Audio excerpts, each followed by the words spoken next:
do in particular have a lot of affection for this house. Some great ideas are set in stone. We'll tour this dream house by the sea. It's cheaper than therapy. It's questionable. A rock garden is just a small part of the garden. We'll show you in this week's Out the Back Door segment. We're always being challenged to do something we've never done before. And concrete isn't just for pavement anymore. We'll show you how it's being used in kitchens. Decorate, remodel,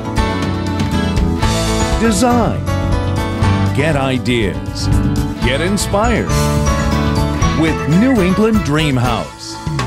Welcome to New England Dream House. I'm Amanda Rossiter. We have some rock-solid ideas for your home today, from granite to concrete to pottery. We begin with a magnificent Cape Cod dream house that has beautiful stonework both inside and out.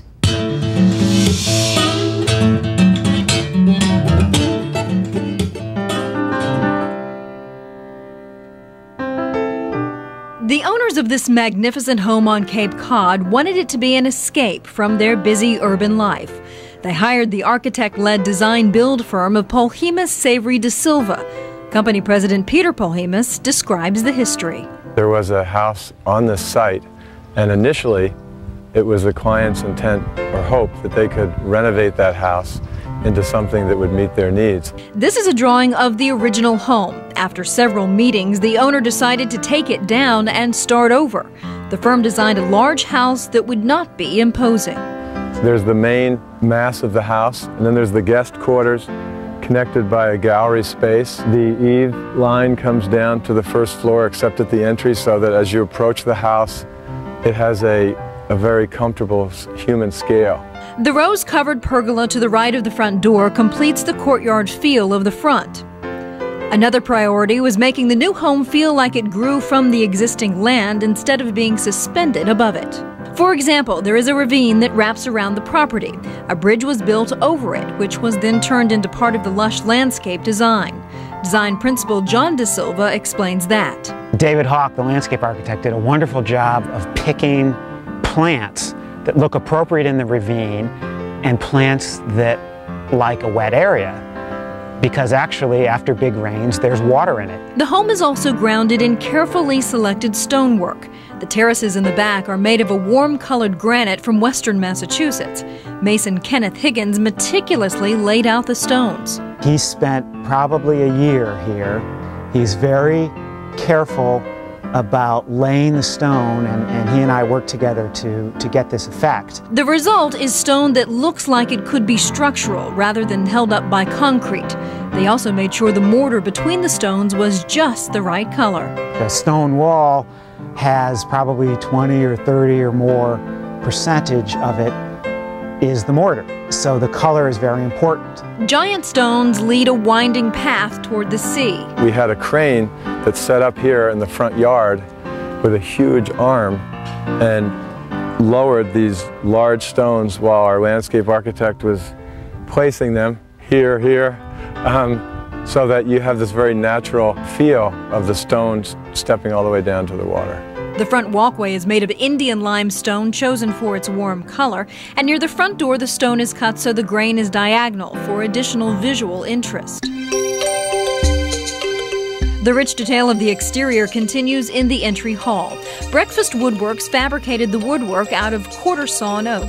It has these sort of vaguely Gothic Revival details, which would have been common in the 19th century American seaside architecture. The most prominent theme carried through the house is the gambrel shape, first seen in the front of the main portion of the home. We've reused that shape in many places. Door hardware, as a linear pattern, put the shapes together in the fireplace screens, for the copper chimney cap, for the pickets that enclose the garden shed area under the porch. There's even more detail in the cherry wood study. The area above the bookshelves shows an abstracted pattern of dogwood flowers to bring the outdoors inside. It's done using art glass that's lit from behind. There's another nature-inspired pattern above the bookshelves of the master sitting room upstairs. There's a decorative pattern that's based on eelgrass and bubbles relating to the ocean water. However, it is the spectacular travertine marble fireplace that makes the strongest impression in the master sitting room. The jagged rift kept in the stone adds to its natural beauty. And there's more marble in the master baths. This one has a glass-enclosed shower and wonderful mosaic detail on the floor. The master bedroom lies on the other side of the fireplace in the master sitting room. The curved windows offer the best ocean view in the house. Behind the bed is a built-in fabric-wrapped backboard. The finial on top duplicates the one found on top of one of the screened porches seen outside the window. Downstairs, the dining room has a central location opposite the front door. The dining room doors are made of a special glass that is perfectly clear. The pieces that make up the design were cut in China and assembled by Architectural Glass Art in Kentucky. Our idea here was to design glass that could glaze a door but have the sense and feeling of cut crystal. The custom-made dining room table is burled walnut with an English oak rim. It's from Linley, a London-based furniture company that includes Mick Jagger and Elton John on its client list. The pagoda-shaped painted wood fireplace is the focal point of the downstairs level. The firebox is accessible from both the dining room and the living room. There are gas jets buried in crushed glass, and the flames come up through the glass, and the idea is that they dance on the glass. The surround is made of Indiana limestone. The bronze lining at the bottom of the fireplace is done in a pattern of the gambrel shape. The living room has a curved shape with big windows that catch the light at all hours of the day. We're at the prow of the ship, if you will. This point, this curving bay, projects as far towards the water as any place in the house. And the landscape falls away in 3 directions.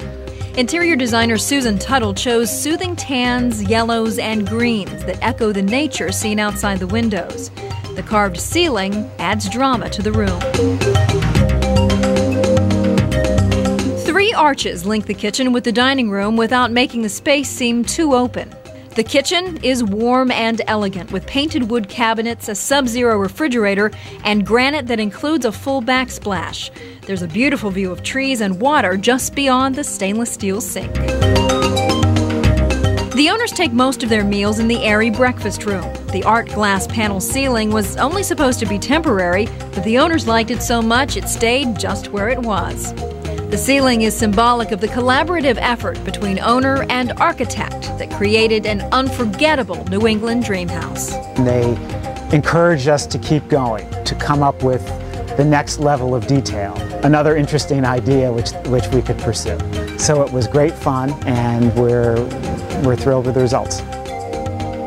Wow.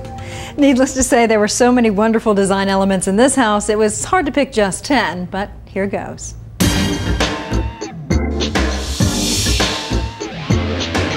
Number 10, the cedar-screened porch, a cool place to enjoy the view. Number 9, the rose-covered pergola in the front. Number 8, the cut glass doors in the dining room. Number 7, the glass panel ceiling in the breakfast room. Number 6, the cut glass artwork above the bookshelves in the study. Number 5, the burled walnut and oak dining room table. Number 4, the gambrel theme seen here in the study fireplace. Number 3, the master bedroom fireplace made of travertine marble. Number 2, the living room fireplace where flames dance on a bed of cut glass. And number 1 in this house, the stone-work terraces surrounding the back of the home. Polhemus Savery DaSilva has offices in Chatham and Osterville, Massachusetts. Their phone number, 508-945-4500. Their website is psdab.com.